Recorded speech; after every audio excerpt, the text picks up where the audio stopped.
Okay, we call the meeting to order. We acknowledge with gratitude that you live and work on the traditional unceded territory of Squamish Nation, whose people have been stewards of these lands and waters surrounding the welcome Bowen Island.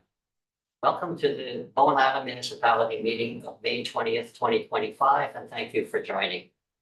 I'm Councillor Tim Wake, the acting mayor of Bowen Island Municipality and chair of this meeting. I'd like to introduce the other elected members of Bowen Island's council here this afternoon. Starting on my left with Councillor Allison Morris. And on my right, Councillor and Islands trustee Sue Ellen Fast. And on her left, Councillor and Islands trustee Judy Getty. And online with us, we have Mayor Andrew Leonard and Councillor Alex Fitz. We are also joined by several members of our professional staff team here this afternoon, including our Chief Administrative Officer, Kieran Dillon, our Corporate Officer, Sophia Zinga, and other staff who may be presenting agenda items here this afternoon. This meeting is being recorded. I'm going to leave that. This council meeting is an official forum for conducting the business of local government. We all love our home. We're passionate about what happens in this community. I'd encourage everyone to maintain a constructive and respectful tone during the meeting and to direct comments for council during the public comment or there'll be public comment from during the Q&A portions of the meeting to myself. The agenda and full council package for this afternoon's meeting is available on bowenislandmunicipality.ca. All right, and we will begin with approval of the agenda. Motion to approve the agenda. Councillor Getty, seconded by Councillor Fast. All in favor? Aye.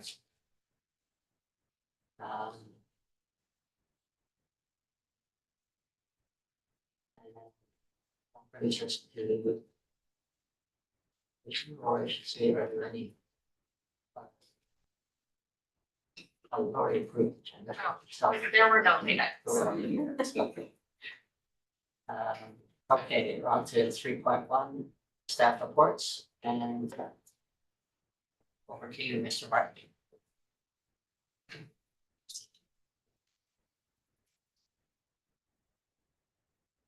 Thank you, Councillor Wake.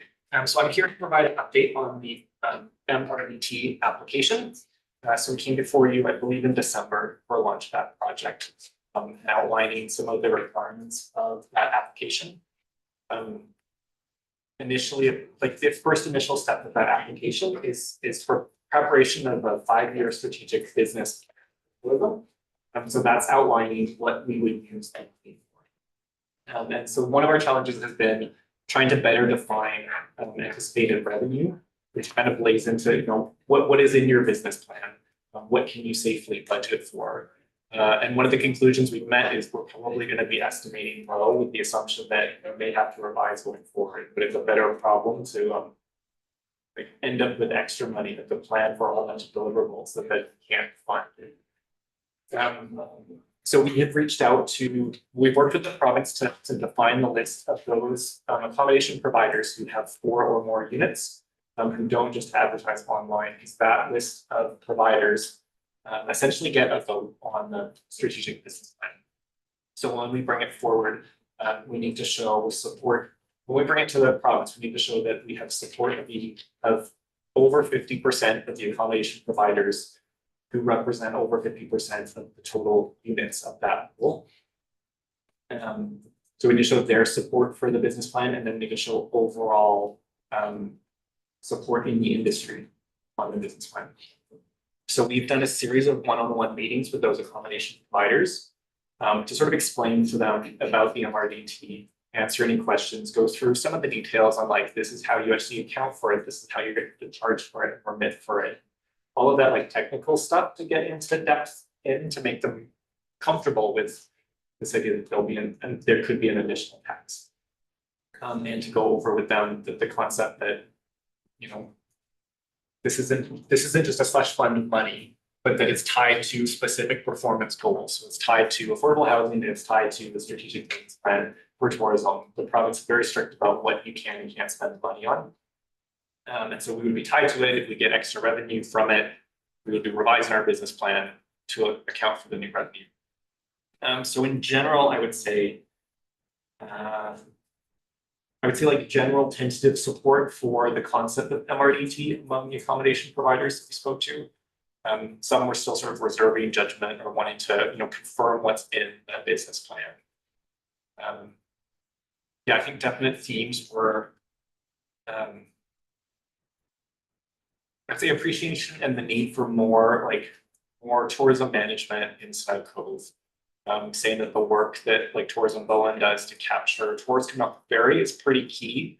And I desire to increase that. So saying they can notice the difference between hours when they are operating, but they're not. And some people saying, it's quite not cyclical, but it's it's rhythmic in terms of the pattern in the Sun Cove, especially in the summer when the ferry comes in, everybody comes off the ferry. There's a lot of people, around for 10 minutes and sort of people disperse, and then the next ferry will come.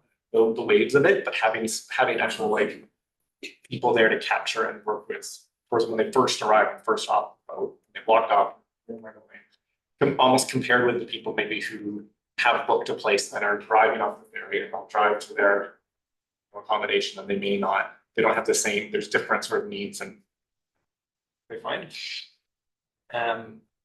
I think that, among the accommodation providers, some discussion around marketing, and essentially said we didn't feel that was the purpose or the drive of the MRDT. Is that's sort of the history of the MRDT application was so you could market a destination. So we're going to market Whistler, market whatever, but saying we didn't think that was the focus, and I think understanding accommodation providers that would be the focus of the application. So next up, we have a workshop booked. We have a virtual and an in-person workshop booked in the first week of June. And so we've sent out invitations to licensed businesses. So essentially, if you run an RJ, if you run a B&B, and then if you work, we tried to broadly define what is the accommodation sector, what are industries that support it. So it's bike rentals or kayak rentals or restaurants in Snug Cove, whatever else that may be. Sending out sort of a general invitation, but it's not to the general public, it's people who work in that sector. So we want to do, in-person workshop and virtual workshop to go through that same kind of questions. This is what it is. We're going to do a business plan. What are projects you want to see in that? And from that, we'll be drafting that plan and bringing it back to council for support, and then move into the bylaw process. Knowing that they can happen somewhat simultaneously, we could bring a draft business plan to council with a bylaw, and you may be comfortable proceeding with first reading the bylaw because you're comfortable with the concept of the tax and the tax rate.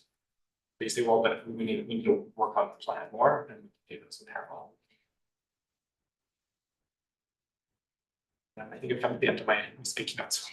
Open for questions. Councilor Fast?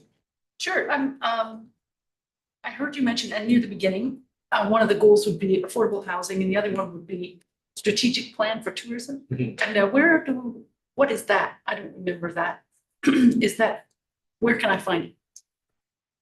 Sorry, Councilor Fast, where can you find The strategic plan for tourism? Currently, the draft exists in my head and in my notes from the meetings, and that was what we'll be bringing to council. Okay, Yes. thank you. Okay. A few questions. How many registered business licenses have we got for that sector? For the accommodations? I'm assuming it's less than last year. I don't have the numbers directly. I can tell you the ones we sent out invitations to. We sent out over 100 invitations. And 167, but those are- 167? Yeah, but that includes, like I said, the commercial businesses that are sort of associated. Oh, okay. That would include the bumpers, things like that. So how many accommodation units are there with 4 or more?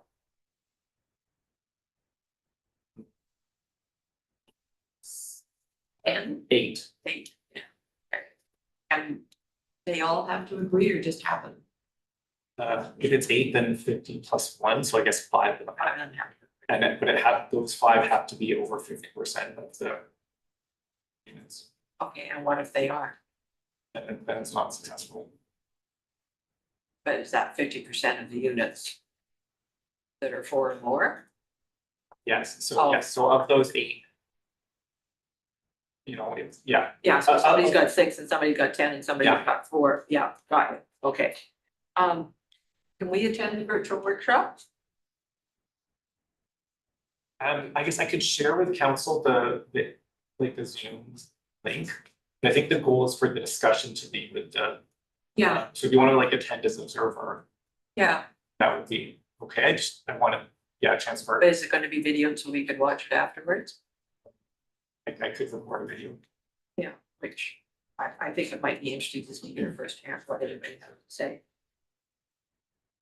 And I think that is, oh, and the strategic plan for tourism exists on the TBI website, right?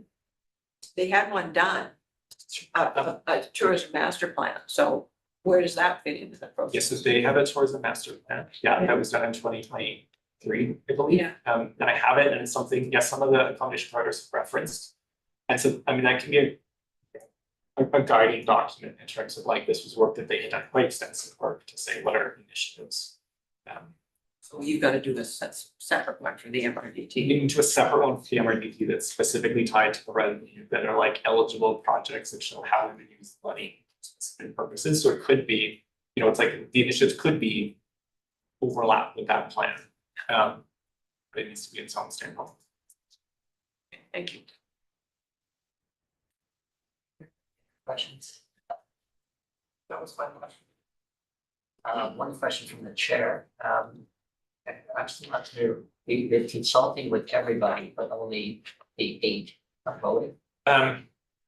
There's kind of separate buckets, so it's like you need to show of those 8, you need to show it's pretty firm, you need to show, so if there's 8, I need 5 to agree, and those 5 need to be 51 or 15 plus 1% of the units. And you need to show broad industries or broad industry consultation and support. So I guess I would say, and we did this session, we heard from all these people, Not gonna take a vote. but it's not a vote. Right. But it's like, if everybody in the meeting is like, this is the worst thing I've ever heard, and they all write letters saying I oppose it, well, then that's equally failed, but it's not the same. Like vote with certain methods. Try to reach a consensus. Yeah, I mean, the list of people who need to approve is quite lengthy, like as we go through the bylaw process, we'll need approvals from Metro Vancouver and the Islands Trust, as our regional districts. I think we need support from Destination BC on our business plan, so it's quite an involved list, but the first hurdle is the business plan and support for that plan from accommodation providers. And one further question, do you have a consultant working with you on this, or is this just a planning department? This is the planning department, and we've been supported by Tourism Bowen for their expertise with their plan and their knowledge of the accommodation providers. Thank you. So, no further questions? Councilor Morris. Estimating revenue. We've had really wide ranges, and so it's gotta be less than with fewer people licensed. I'm assuming there's less licensees this year than last year. I guess the question is, how are you gonna land on the number? The lowest one?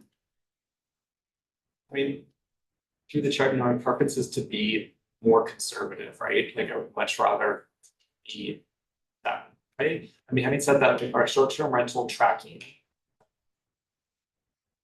is showing a similar number of listings as existed prior. We may have seen, something that, at least one of our interviewees said is they've noticed like a shift in the market on Bowen a little bit after the decision to opt in terms of there's fewer larger units, right? So maybe there's more like 1-bedroom B&Bs and there's fewer whole houses. That may have been an impact of the decision to opt into the principal residence requirement. I mean, their argument was, well, that's what brings in the revenue for the emergency tax, and we've heard that from maybe the people saying like, well, often it may have lowered revenue. And I sort of say, well, I see that as council's direction to like encourage housing for Millennials first and make it a house available, that would be Bowen's preference rather than seeking revenue for the emergency, it's to seek housing for people. We have opted in as well to the provincial data sharing from their online portal. And we've yet to see like data delivery, that will be, I'm hoping like as we go through the process as well, that I'll soon be receiving that from the province, and that would be another data set that we could use to try to estimate. Councillor Gaten. So there's a range of percentages that can be applied for this. Is there discussion amongst these 8 voters in terms of what they can tolerate? We've discussed it, that, you know, like initially when the tax came in, it could be a maximum 2%, now it can be a maximum 3%. What we see when we look provincially is like, everybody who's applying now is applying 3%. Ones that are on 2% is because that's the end of their last 5-year cycle, and probably when they cycle over, they're gonna come back at 3%, probably. So it can be So, changed. yeah, so Is it nobody- 5 year before you can change it? Yeah, you apply, you apply. I mean, some discussion of it, I don't see it as. Like the people who are concerned are more concerned with like, you know, they're having to charge a new tax, they're having to explain the new tax, they're having to, you know, do all the paper or whatever else associated with that. And at that point, the change between 2 or 3% isn't seen as, at least hasn't come up to me as like a deal breaker. Any further questions? Thank you, Mr. Martin. Okay, now we'll move on to the 3.2 Stone Cove Traffic Management Plan update. CA.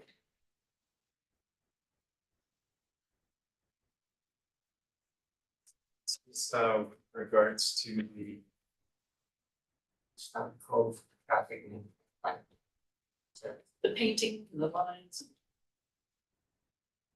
yes, so this is just a verbal update.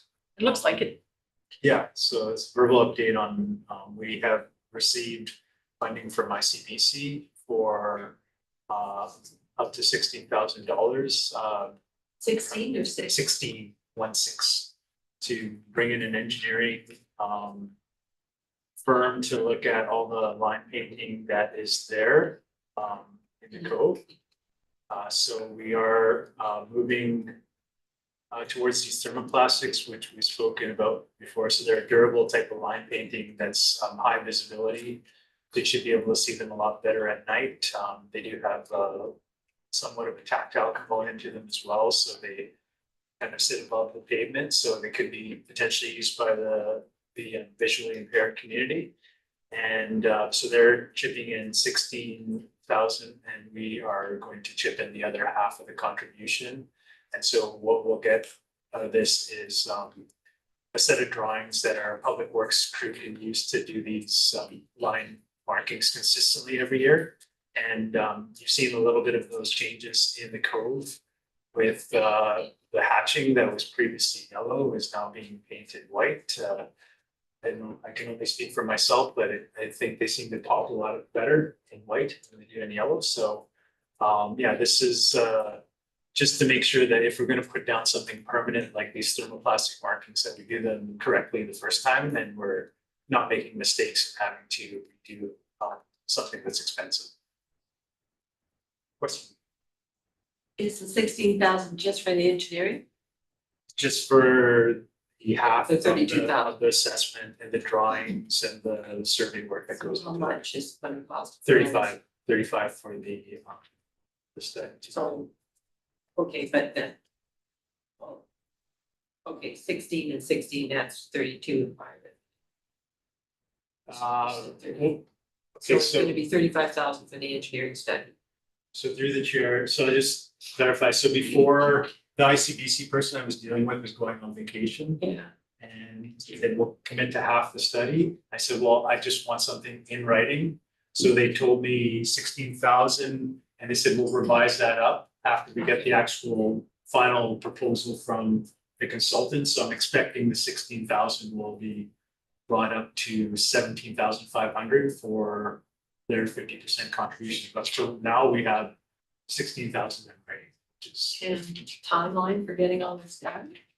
We have a kickoff meeting booked next week. We're hoping to have all the work completed so that we can get the actual thermoplastics put down in July. Because it needs like hot, dry weather to do. We have no idea how much thermoplastics are going to cost. We have, it depends on how much we're gonna do in thermoplastics. I believe we're trying to shoot for maybe somewhere in the neighborhood of $70,000 budget down. That's labor and material. Yeah, labor and materials. It depends on the scope. Initially, we might just do the stop bars and some of the turning arrows. And then next year we could do more if those prove to be successful. So I think the main thing is just making sure that we have the best configuration. And so this year we did a little bit of refresh on painting, and that's why you see the cross hatchings white now as opposed to yellow. Haven't received any feedback from the community about that, but sometimes, you know, this is good news. I have heard from some anecdotally that it seems to be make more sense because that's what you see in other places, that the cross hatching is usually white instead of yellow. Any other questions? Councilor If I remember correctly, we had something like 116,000 in the budget for this. So, I'm right in I can't quote the number Budget. specific, There but I was a could budget try line and, for it. yeah, we could try and dig that up for you. Okay, so are we getting a contribution of 17,000? That's the one. On the, no, this is for the engineering. So then it's 105 roughly total for the engineer and the labor materials, that's the rough estimate, and we're getting possibly, probably as much as 17,500 as a contribution. Yes. Okay. So that would be roughly 117,000. No, sorry. So Okay. through the chair, I just to explain, so we're doing the engineering study for this and the line painting like scheme, and we're getting half the funding for that. But with this study, the hope is that we can use it to get future funding for actual works. ICBC is not one of those organizations that has one specific intake. They intake applications throughout the year, and it's usually around transportation safety related functions. Okay, I don't remember the amount that we have in the budget line for this, but if you can just double check at some point. Let us know. Sure, we can take that up and send that to council. Okay. Councilor Patch. Just at one point, I remember we had an engineering report. And the point was to try and make it safe for pedestrians coming off the ferry. And around the Cardina area, that whole, and what happened, according to what I recall, was that the report was more focused on vehicle collisions and safety of people in cars. And so if you have the opportunity to make it clear that you're looking at pedestrian safety and where people can and can't park, and anyway, it just seemed to be very focused on drivers and where would drivers go safely. Anyway, just be extra clear about that. Apparently traffic engineers tend to skew towards moving vehicles safely. Yeah, through the chair, so ICBC have established terms of references for several types of studies. That one's a specific type of study. The one we're doing is their pavement marking and road signage review. That's a specific ICBC study that they done, but they do fund physical infrastructure as well. They will put in money towards crosswalks like the one we have in front of the community center. So they have a variety of different funding streams that they'll provide funding for. Thank you, that helps.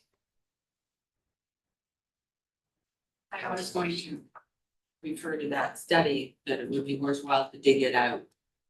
And that did involve the sidewalk all the way down the west side of Carnegie, which is a result of that previous study, I think. And some of those blocks that are part of it, whatever, those barriers are that go around the corner. So some of that didn't come out of that previous study. And the child did it, I think. And I think the last time we discussed this, there was some discussion about the crosswalk at Cardina. And the problem of we're not giving pedestrians any clear indication what they should be doing. I'm not sure that a button like the flashing lights like the one up here is the best idea. We should have some sort of direction so that it's not haphazard the way it is now. Yield to the ferry. We had that discussion about yielding to the ferry. We can't unless we put in an actual traffic light. Stop people from walking across from ferries, unloading and loading.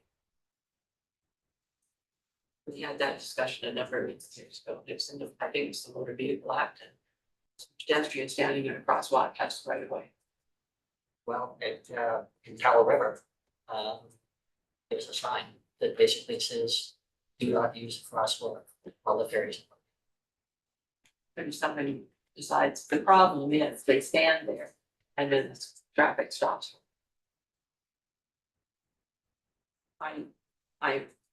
I've known that because I stood there and then I realized I've got to go stand about 10 feet back so they don't think I want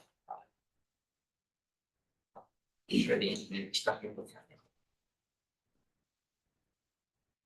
All right, moving on, to 4.1, we move to a closed committee of the whole meeting. Move that on the recommendation. Look right into the record. It just does. So it depends publicized. Do you want it read in or can it be just as publicized? Yeah, maybe as written and the. I make the recommendation for us to move into a closed meeting of the whole as directed in our agenda. You're now on I mute. so second. All in favor? Right? Aye. You're now. All right. It's time. A motion to adjourn. Moved by Councilor Kenny. Second by Councilor Fast.